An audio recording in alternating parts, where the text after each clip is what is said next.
Welcome back, parents. Hey, I'm wondering, have you ever felt like someone was listening, but it turns out they didn't actually hear you? Man, that leaves you disappointed and just feeling like you really aren't even important to them. And I'm just wondering how many times our spouse or our kids experience that with us.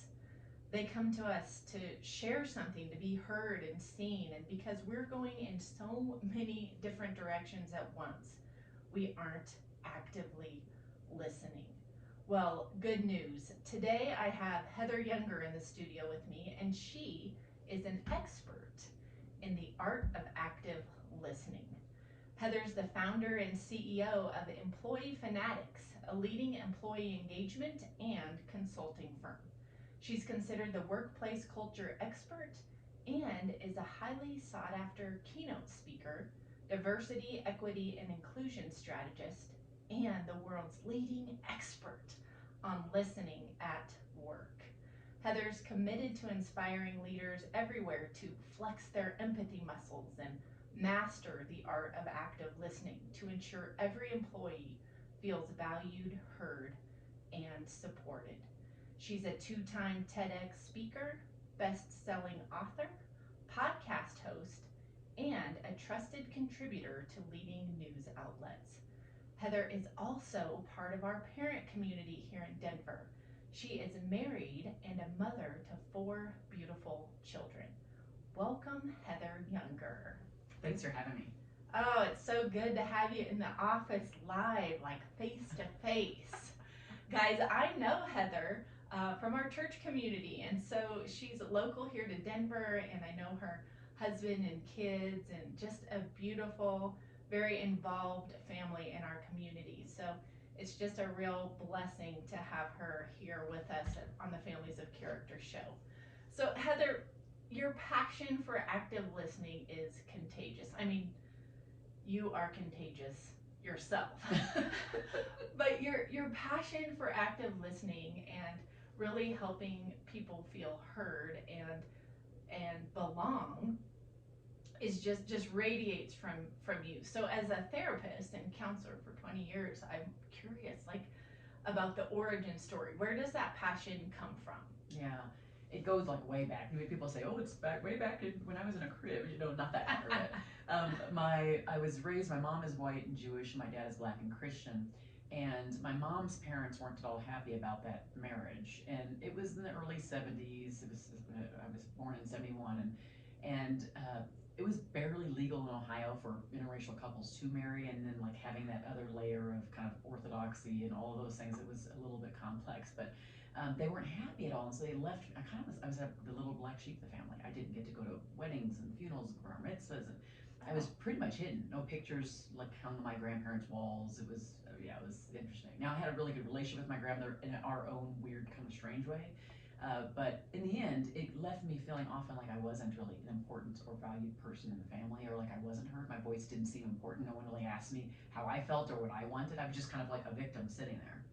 And so it left in me this kind of mark or this desire to well, number one, to make sure I had a voice that I could then communicate in a way that made people hear me, and then at the same time advocate for other people to make sure they could be heard too. So I mean, I just became an advocate for them, and that advocacy, I would say, was pretty early on, but really started to show itself in the workplace when I would like managing people and like nobody was listening to them, or and I did that for many years, but it was like customers and no one was listening to them or valuing them and what they brought to the company, and the same thing with employees. So and even inside my home, if I feel like someone's like, oh, it's off balance, I'm like, no, and I just start advocating. Yes. That law thing comes back too, I think.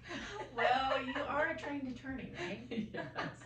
No, but you have that personal experience, so you know what it's like, right? To feel like you're being left out, that you're not seen. You're part of the picture, but you're just not welcomed in. Yeah. I'm not even part of it. I mean, if you would look at any family photos or anything, there would be none of those there. Wow. In fact, what I always recall is after my grandmother passed away, she was the main person kind of keeping me. She was like, shh, like we were so we were very, very close, but at the same time, it was like, oh, not everybody can know about you, kind of thing. But I remember after her funeral, going into her bedroom and looking at like pictures of me on her mirror in her room with the door closed, of course. So there's nothing on any public wall that anybody could see. And I just remember seeing it going like, it was when I was little all the way through law school, like you could see the pride there, but she was hiding it. And it was just like so surreal. I was like, wow, crazy. 30 something years old and I finally see like there's some presence of me, it's just hidden still. Yes. Yeah. So she had a special place for you in her heart, Yeah. but because of the times and what Yep. was going on, felt like she couldn't be public with that, and so Yeah. you kind of hid in the dark corners Yeah, of exactly. your family. Yeah, very, very. Well, you are not in the dark corners anymore, Carol. You are way out there spreading the light. I love how you've taken your experience and you use the word victim and turn it around to be an advocate for people who, you know, may be feeling that same way, especially in the workplace, but then for our conversation today, even in your own family. Right? Absolutely, yeah. I mean, the drive is just kind of crazy out. And sometimes it's like, wait a second, you're over advocating. I remember, I mean, it would be a little bit of a problem at work here and there too, because, you know, those who are moving up in the upper echelon, they have learned that there's only a certain level of advocacy you can have where you've got to, you have to strike a balance more. I didn't really learn that till it was a little bit towards the end of me deciding to just go on my own. Part of it was I don't really want to play this game of having to not be not be that advocate. It was just, it's in my blood, like it's just there, right? But I recognize that there's a balance to be had as it relates to at that level of advocacy and kind of saying, okay, do we want to see how this plays out? Do we have to should we leave it up to others to also advocate for themselves? Do they have to have that in them? And I would always be like, well, they don't have it in them. Like, I think it was, again, seeing way back as a kid going, well, what do you have? You know, this, maybe they don't have it in them. And yeah, over time, it evolved for me, and then I kind of became the thing for them that they couldn't find in themselves. It was that kind of thing. Yes. But at some point, as I've gotten older now, I go, okay, like I'm gonna have to be quiet. I'm gonna have to not play that role to see if they can find that kind of strength within themselves to find it for themselves, like I did. Yes. Most can't, though, unfortunately. Well, I do see through your book, because I've listened to the Art of Active Listening book twice on Audible, y'all, and I am not done. I'm binging this. I'm going to just keep going over and over and over because it's so good. But just how through the book you're teaching people how to actively listen, yes, but also if you are the one that feels like nobody hears me, you talk about in your book, you know, ways that you can speak up for yourself and how you, maybe if you're in the victim role, instead of feeling like nobody hears me, I just, you know, nobody understands me, I don't belong, that you could actually turn yourself into an active listener and try to find out what these people you're engaging with at work, your manager, your coworkers, or whatever, are truly communicating, so that you can take yourself from that victim mentality to a place where you have a voice and you can start asking questions that get at the root of what they're really saying. Yeah.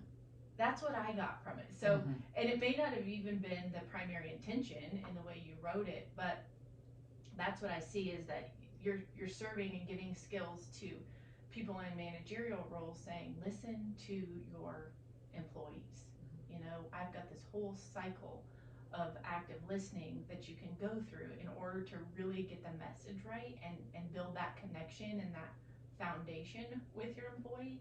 But then I also hear through that, like, if you're the one not being heard, you could employ these active listening skills too, even from a place of like a one down victim position.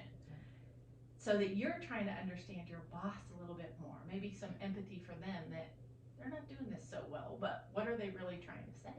Yeah, it's actually one of the things I try to do in this book, because up to this point everything's been about like leadership. I just had come to an awakening some time ago that it was the leaders inside of organizations that drove both customer and employee experience, because they did it by what they allowed and what they didn't allow, by the resources they put forward and what they decided not to spend on things related to those stakeholders.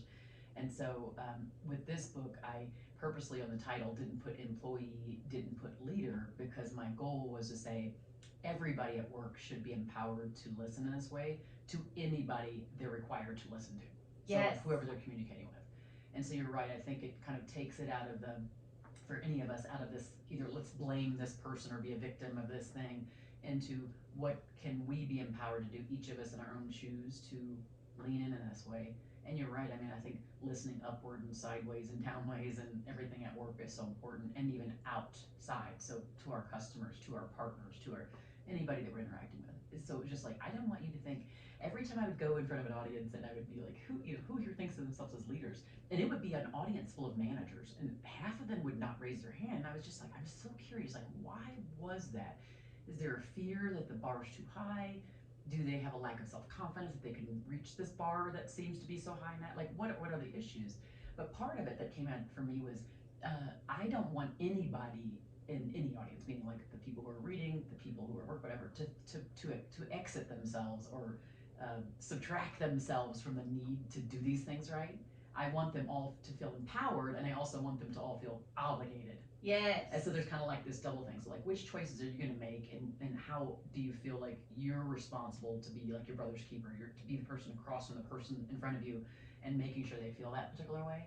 So it's so funny because I think I probably would have been like in therapist, like being a therapist or like something like that, or early on, as I think through how much I lean into this kind of content, the stuff that I'm always talking about with the empathy, the compassion, and all those things. So it's just funny how, and every time I get off a podcast with someone, they're like, "Oh my gosh, I feel like I just went through therapy with you." I'm like, "Well, I wasn't trying to." I mean, it's just I like to go deep. I want to ask questions. Yes, it's so true. You want to deeply understand someone. Yes, And absolutely. and when you listen in this way, people naturally share on a deep level, which is beautiful. That's what creates that connection, that foundation of trust, and that feeling that they belong to a team. And that's what I love about your book too, is just talking about this team mentality. You mentioned that there was a guy on your podcast that, was very surprised when one of his employees, who was super highly productive and very independent, just submitted a resignation one day. Oh my gosh, yes. I was thinking about this too. So what happened is he had the team member. He was like, "Oh, I just let her alone because she just like ran and just did her thing and was so productive, and I just assumed everything was good." And when he got that resignation, he was just like, "Wait, what? Like I didn't even think of you. I was thinking of other team members I needed to manage. I wasn't thinking like with you. I had to come to you." And he said he had regrets about that, of course, and reflecting that you had to that for that person to be that productive. Maybe, I mean, what were they giving up? Maybe in that mix, he just wasn't going deeper to think what else could be going on. And so, how do we do that same thing in our own homes? Because I think I have 4 kids, and one of my kids is absolutely completely driven and like kind of like me, but even more so. It's just crazy to see it. I'm like, how could you be more than me? And she's just like, and so sometimes I'll just say, but take a breath and like take some time. And I know there's a lot going on, but just do something for you. And she's like, "Oh, I'm doing this. I'm gonna dance here. I'm gonna go with friends." Or good, like do it. You have to go do it. Yes. Because you will burn out. Because I see a lot of me in her, vice versa. I see that. And I'm like, uh-oh. Yes. You're a little too young to be doing that. Let's calm you down a little bit. I know, but there is some temptation or just natural, like, let them go. Yeah. They're the oldest child. I have one of those too, where they're highly independent, very productive, very goal oriented. They're just like the horse out of the chute when the gun goes off. Yes. That's just, you just don't have to do much. Yes. But if we don't lean in and connect with them and say, like, "Hey, how are you really doing? Like, I know you're checking all the boxes and you're getting the grades and you've got 4 jobs or whatever. You're highly successful at your young age of 16 or 18 or whatever. But like, how are you feeling? How do you feel like you belong here in the family? What are we doing well to help you feel connected, and what could we do better?" Right? Kind of having those check-ins with them. Yeah. I think that was something that hit me yesterday on my walk when I was listening to your book. I was just like, oh, yes, it's like the forgotten one. Oh, it's so true. It's so true. And I interesting with this particular child. Well, she was the first. She's the only girl, so I really haven't forgotten about her because she's the only girl. So it's like you're already like really protective. And at the same time, when she was born, she had all these different like learning delays and heart issues. I mean, all kinds of things. So the level of adversity she had to go on at a young age in her entire journey was so big. And so I already kind of was like extra super sensitive to like her needs, and I already know like, okay, wait, how was she really feeling? So I'm always like that. But then I do that with all of my kids. I mean, I naturally lean into that, but I do think it's because of where I came from. It's absolutely my journey that makes me be more aware of like, like this person's really retreating more than normal, or why they're so quiet. We're going to get to the bottom of that. Like I'm just always doing that with kids, with team members, with I don't know. It's good. It's good and it's bad. It's good because if you're like I talk about in the book, that first step of recognize the unsaid. If you don't recognize the unsaid, then you don't have anything to own. Like it's hard to own something you're not aware of. But once you do recognize it, and I recognize that social awareness stuff a lot. I'm recognizing what's happening around me. Whether I do something about it, want to do something about it, know what to do about it is a whole other thing. But I'm like recognizing and I'm processing it and trying to figure out what that is. And so if we can do that more for one another, just start to recognize, pause, and be like, what is the thing we need to do next? Like, there's something we need to do next. We can't just let it sit like it is. And then I think that'll make a huge difference in how they really feel seen, and also like not just like the forgotten one as we talked about earlier. They won't feel that way. They're like, oh, they're recognizing that I'm going like the 200th degree on this thing, and even if I don't recognize in myself that I should pause or that I should take time for me, this person who cares for me is recognizing that. Right? Yes. So how break that down for us in a practical way, recognizing the unsaid. What does that look like in a conversation? I mean, how would we remember, Yeah. I mean, I think about even just if we think about a specific, for my kids, going back to kind of we're in family as a character, thinking about this just in the home. I have one kid he's very much, he retreats, he's super great, he stays to himself, he's working on things, he doesn't really talk to you about things, you're like, something's kind of stressful. You can just see the body language, maybe he was doing one particular thing before and now he's not doing it at all, or he was doing this a little bit and he's doing it more, or whatever those things are. So it's just, we can't notice that though unless we pause enough. Like we have to stop the running around in our heads all over the place doing all these tasks that are, like you said, checking the boxes that we do as parents all the time, until we just say, okay, put that down, me, myself, and walk up the stairs. Get from, away from my computer screen, my phone screen, and walk up and just kind of let go. So what I do with this particular son is I'll just go sit on his bed. Sometimes I'll just like lay on his bed while he's sitting on his chair in his bedroom, and I'll just like lay down and just be like, hey, just like totally nothing, like nothingness really, just laying there, just being there present. And his personality, because I've learned this over the years, is like if I immediately go to start getting up, he'll immediately start talking. And if I stay there for a while, I know he will. And occasionally, he's a little older now, but up until maybe a couple years ago, he would like come lay on the bed. We'd be laying side by side, looking up at the ceiling. Yes. Not each other. Right. And I would just be laying there, and just be like, yeah, so school, and we'd just be like, and then he would go deeper, and he'd go deeper. And so I knew that with that kid, I had to go through the back door, still have to do that, and and every time I walk in the room, if I start to walk out and he jumps up, it's like I said, it's just, these are signs. And these are the recognize the unsaid things. It's all the subtle cues inside of the environment where people are telling you things without speaking. Whether they are deleting things or inserting things, they're telling you things. And what are you noticing? You won't notice it unless you're pausing and you're present. Yes. So, and you call them micro, what's it called? Micro observation. Yeah, or something. Yeah, it is. Where you're little, you're hearing the words, but you are paying attention to body language. Like you said, if they're doing a little bit more of something or a little less than something, you recognize that and store that at the beginning of this active listening cycle. Like, okay. Yep. And you'll notice then if they're pushing or pulling back. Like I said, that's the one. He's probably my biggest challenge as it relates to that. The other ones give signs, and usually they may even vocalize something like I'm feeling stressed, or one might start getting teary-eyed or whatever that is. And so that's much more obvious. With this particular kid, it requires me to go much deeper to figure out what's happening inside his head, because he purposely won't communicate things. He just doesn't want to show it. Yes. So I'll be like, are you stressed? No, I'm not stressed at all about this thing. And then I go to walk away and he's like, and this and he'll start sharing more, and it's like, okay, he doesn't want to call it stress. Yeah. But because it signal things to me in his mind. He thinks what he thinks is going to happen again. So we go back into this active listening, active listening, and we walk through these steps. So the seeking to understand is like that leaning in. That's the second step after recognizing the unsaid. It's the leaning in to really understand what's happening to the person, trying to step into their shoes with a little bit of empathy, figuring out just what it is they need from you, peeling back your own kind of filter to say, okay, I'm going to be present right now. What do you need from me? And then that next step is decoding. And what happens with me at home, which is why I say this is the workplace book. Oh my gosh! Immediately, if I hear, this thing has got me up and I'm stressed or something, I, as a parent, want to solve for it. I know that's, I hear all of your stuff, right? We all want to solve for it.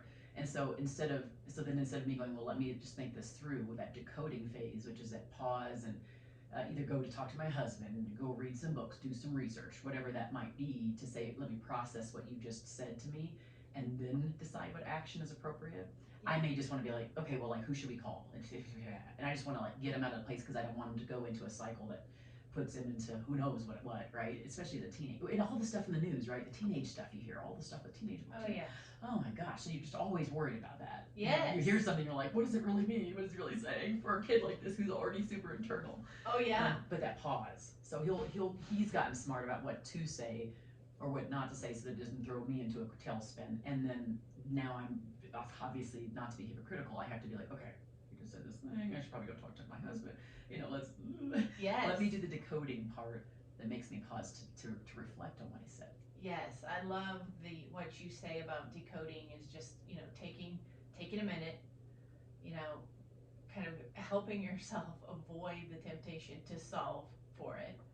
And then putting a little space and time between your action, right? Mm-hmm. Saying, let me go do some research on this. Let me go talk to my husband about it, Not everything requires an immediate response or reaction, right? And I found that so many times when I do this with my own kids, and I will say it's probably rare that I'm like, well, okay, I hear you, and let me take some time to think about that and get back to you, because I'm kind of this like, let's go, okay, what needs to be done here? What do you need from me? I can give that to you, and then we can move on to the next thing. Mm-hmm. Because we're moving at a fast pace. But the times I've been able to say, well, first of all, I just caught myself there, but the times I've been able to say, you know what, I'm not going to say no to this, because I can be a naysayer.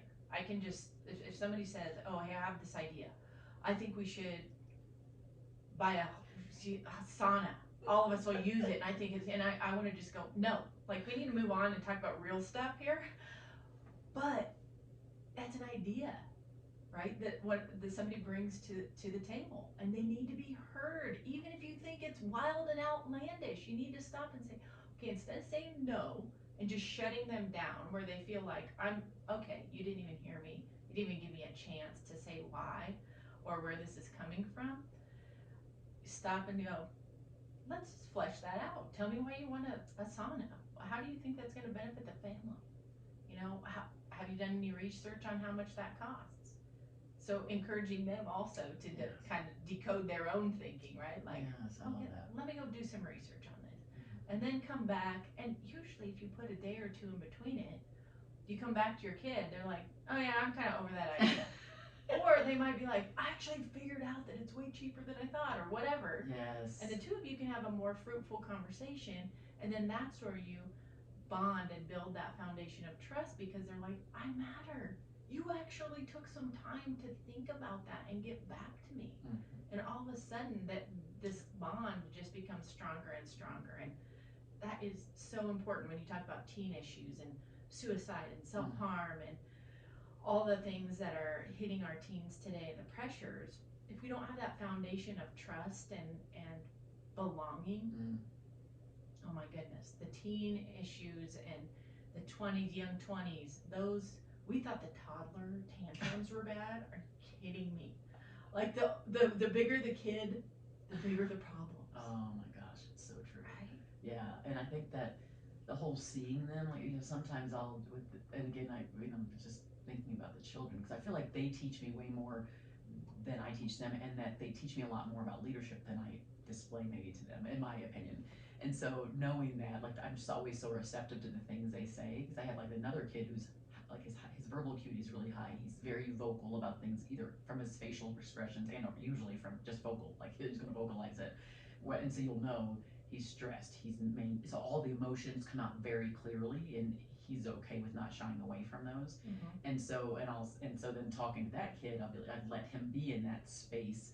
So I'm seeing him in the moment that he's frustrated related to this thing he didn't get, or this grade he didn't get, whatever it is, or I can see him comparing himself or whatever that is, and I try to address him, with that in the moment, and have him and he's a logical thinker. He credits himself with that. So I always try to, when I come to him, and I talk about this in the book, but I come to him in the way I know he understands. So I can't come in with all those mushy gushy stuff. I have to come up with logic. So I'll say, well, if you think about it, you didn't get this because of this, right? And he's like, yeah, and this didn't happen because of this, right? And so if I feed it to him the way he needs it, then he's good. I'm not so good with the one that's super internal. It's really hard because I am not. I'm more like this other kid who's super vocal. So I can go with him logic. I'm a lawyer, so I can go back and forth easily with him. But the one who's just super internal, it's a tough thing, because it's like, well, he doesn't want. He actually wants to use less words.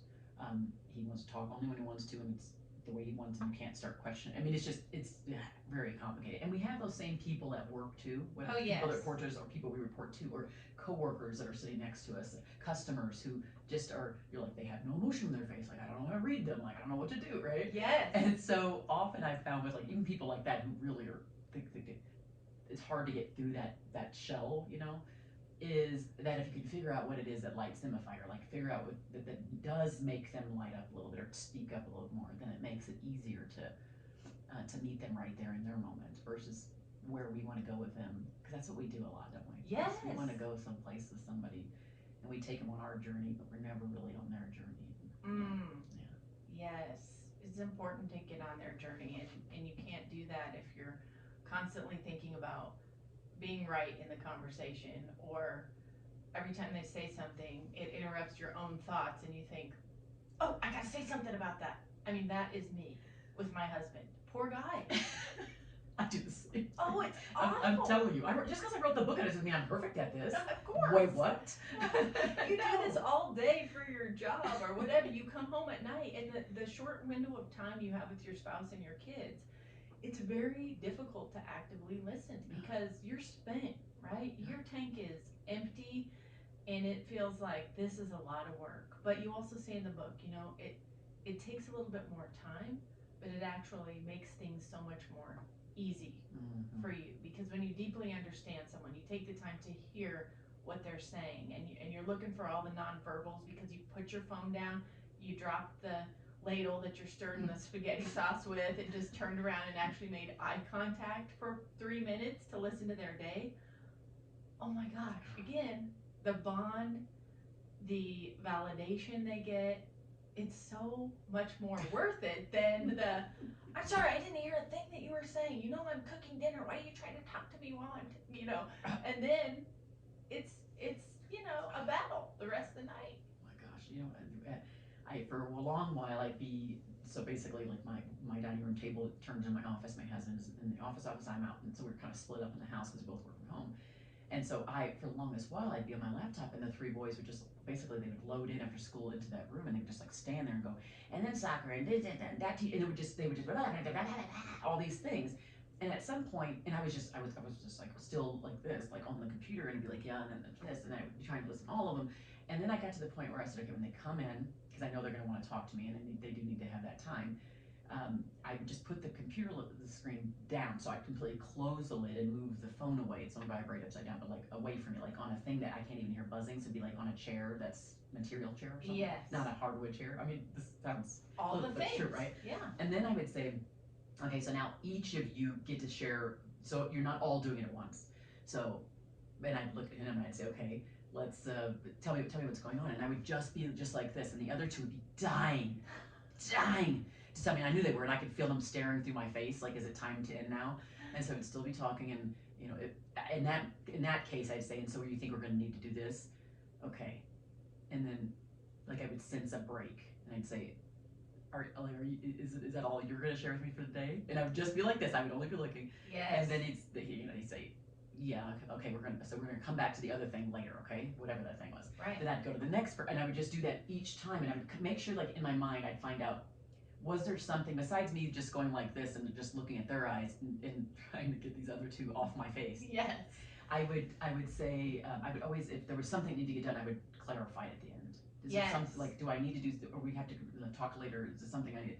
Okay, great. And then I get to the third. So then now I know before they leave the room and go start their homework and get their snacks and all that, at least, is there something I need to follow back up with them? So that whole like kind of close, decoding the action, the closing the loop after we've done something, or even just clarifying. So seeking further, because that's kind of like a topical seek. Yes. So when I talk about seeking, I always say, like, if you think about you're going on a hike and you're seeking waterfalls, you're going to the peak of a mountain or whatever it is you're getting to, you're seeking, and when you seek something, you want it badly. Yes. Like you want that thing for the sake of the thing. Right. And that's what I think of as listening, is like seeking for the sake of getting to the bottom of what their need is. So with each of it, I'm like, what do they need from me? And then do I need to go back to further seek to make sure I got it right? Yes. Before I go either talk to my husband or do whatever that thing is, and then come back and, okay, here's what's happening. I talked to this, we did this, blah, blah, blah. And so it all can happen very quickly. Like this process, this cycle doesn't have to be days and days. It could be the same day, but it just needs to we have to make sure we're dotting our I's when it comes to it. Yes, I love that you just tune into one of them. You're really just making full eye contact, even though this stuff's happening on the side. This is how parent life is. It really is. It's always like that. It's either the dog, the kids, or a phone going off or whatever, but we have to tune in. It's a short period of time usually that they need our undivided attention. But being able to really clarify what they need, like you said, and sometimes it's not a solution, or it's not something that we have to interact and do for them, but it may be like, oh, they just needed to get this off their heart. Something about a friend relationship at school, or how they feel about getting a grade back or whatever, that they just need to externally process. And you're basically a mirror for them, right? Yes. Oh man, that's gotta be frustrating. Jeez, I feel overwhelmed by that too. Then all of a sudden they're like, okay, cool, well, I'm going out with my friends, and you're like, all right, that's all you needed. That's all you needed. And sometimes that's all you need. I think about the kid who's internal, and the other kid who's not internal will come up, he'll just like come into the room and start like doing stuff when I'm trying to have a conversation. And I'm like, we're gonna have to see you later, and I close the door. Yeah. Because I'm like, you get your time in a little bit. I have to like talk to him right now, and then I'll sit on his bed and just have that time, because I know if I don't, I won't. Yes. Because I'm moving and traveling and all this stuff, right? So he knows. I mean, they know that I am working double hard to try to be and lean in and understand what's happening. I don't always understand. Sometimes I should have gone longer, maybe leaned in longer. Sure.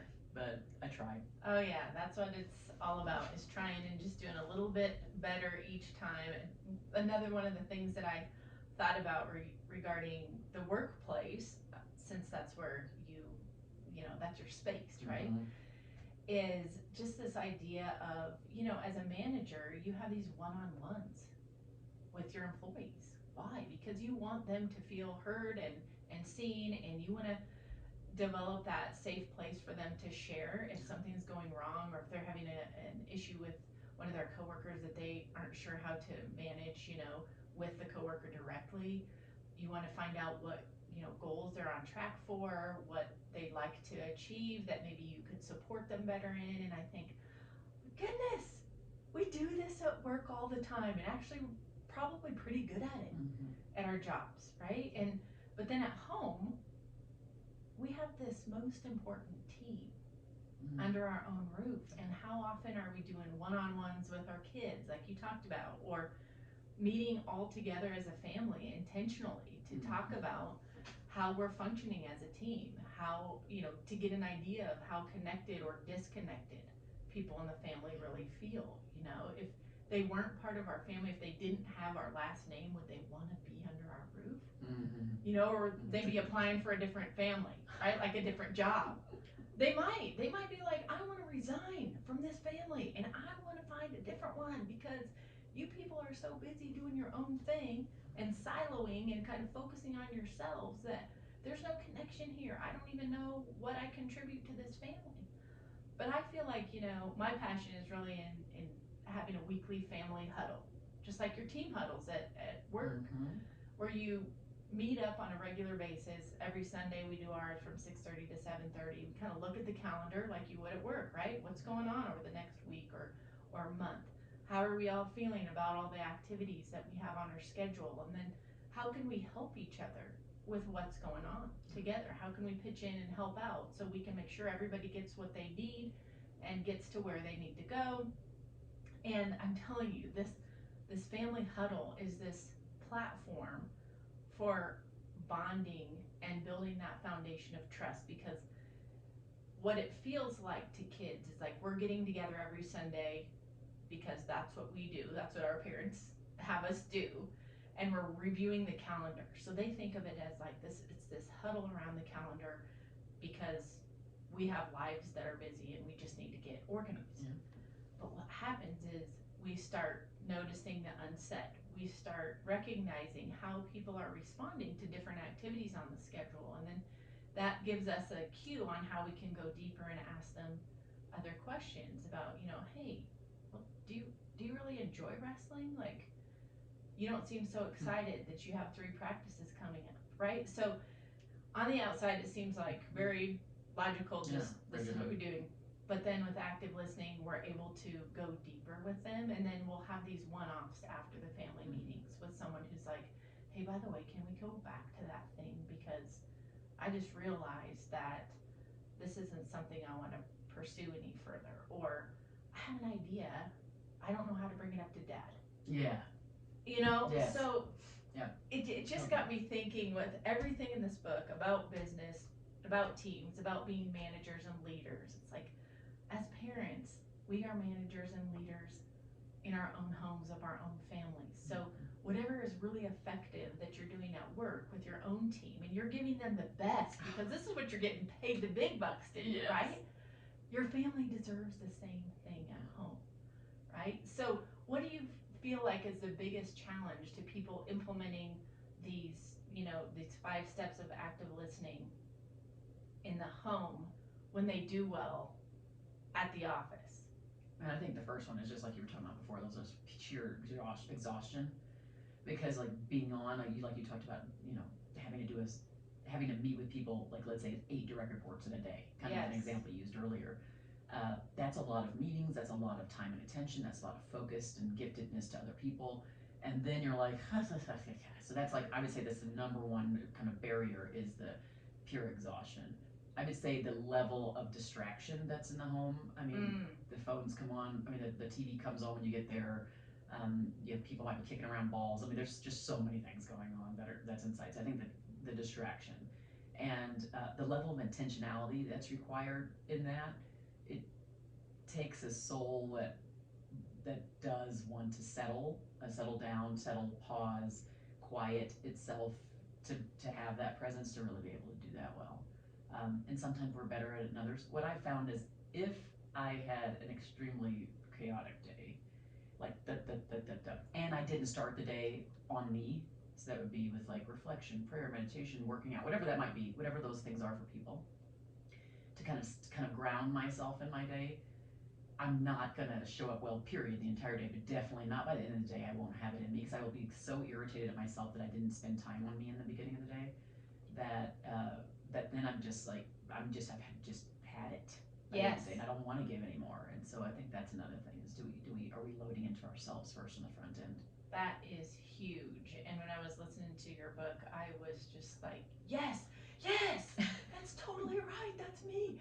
Because if I don't start my day off with a high intensity workout where I'm just like about to puke because I'm working out so hard, the difference in how I show up for my family, it's astronomical. It's nuts. And I've been doing this thing where on Wednesdays, my husband and I have coffee in the morning and we kind of do our own one-on-one check-in. And so I don't work out on those days. And I just told him last week, I said, we're going to find a different time. Yeah. Because this is not effective. Like I have noticed, even if it's one day a week where I don't get that time to pour into myself, Wednesdays are just nuts. Oh. I'm irritable and kind of wandering around like, what am I supposed to do next? And I feel unstructured. And so it could be meditation for you. It could be some form of stretching or reading or journaling or working out, whatever it is. I think you make such a good point that we have to figure out first thing in the day before the kids wake up, how can we fill up our cup before we start pouring out all day? And maybe even right before the kids come home, pouring into yourself again. You mentioned going out in nature for a walk. Just walk around your block before you get in the car to go pick up the kids or something. Something. Pull up early to the parking lot and sit and do nothing. Close your eyes. Something. Pray. Something. I mean, it's just whatever. There was someone that I remember talking to. I don't know if it was a workshop or whatever, but there was a person who was saying, well, the thing I like to do to pour myself is I like to garden. Yeah. And I said, well, maybe what you can do is you could have like a plant on your, or some like, let's say it's plants from your garden, like there's something that's herbs, whatever, that's on your desk at work. And because you like the dirt, you like the feel, you like the smell of the gardening, you like that, then bringing back that sensory experience for you, that it's like your happy place, would be important. So maybe it's you going up to that plant, just like taking a deep whiff, like, of that plant, of the soil, and that might just like, from a physiological perspective, just like your brain kind of resets, and now you can go to the meeting that you know is probably going to be a little bit of bear. And it would be that same type of thing when you know, oh boy, I've got to like run to soccer, got to go get stuff for dinner, like all the things. Yes. Because I do all the things too. I do all the things at work and all the things at home, and you're like, okay, how many of these all the things can I get done and still show up as the person I need to be for me first, and then for others, right? Yes. So. Yes, we have to fill our cup before we can attend to others, and that's part of listening. It's listening to ourselves. How are we feeling? How mentally are we? Do we feel mentally drained, like our brain can't do another thing? Are we feeling ultra distracted? Is because we haven't centered ourselves?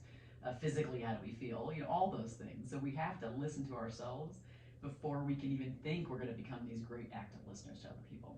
Totally. And I don't know, I've heard this message before. I've been trained in active listening as a therapist, 20, 25 years ago. And for some reason, this message is just hitting me in such a different way these days. So there's something about your passion, your energy, the way you outline the steps simply in the book, the storytelling that you include, and the examples is just like, I feel like this is fresh and new again. So I'm like, y'all have to join the art of listening, active listening movement. Like, she's got a movement going on here, people. This is amazing.